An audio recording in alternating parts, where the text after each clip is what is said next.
সামনে তো জন্মাষ্টমী আসছে, আর অষ্টমীতে তো আমরা প্রত্যেকেই তালের বড়া খেয়ে থাকি। তাই আজকে যারা তালের বড়া বানাতে না পারো তাদের জন্য এই রেসিপিটি। আমি প্রথমে একটা তাল নিয়ে নিয়েছি, এবার তালটাকে আমি মেখে নেব। আমি তাল মেখে নিয়ে চলে এসেছি, তারপরে দিয়ে দিয়েছি এই যে চিনি। এবার দিয়ে দেব চালের গুঁড়ো।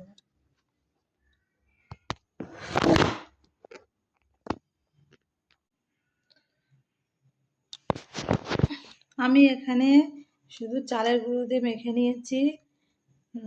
যেহেতু আমি ময়দা দিইনি, তোমরা যদি ময়দা দাও ময়দার সঙ্গে তোমরা সুজি দিলে ওটা মচমচ হয়ে যাবে।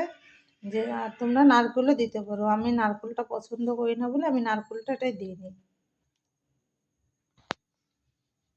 আমি তাল, চালের গুঁড়ো, চিনি, লবণ দিয়ে মেখে নিয়েছি ব্যাটারটা।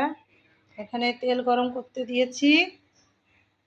এবার আমি রুটিগুলো ভাজবো, বড়াগুলো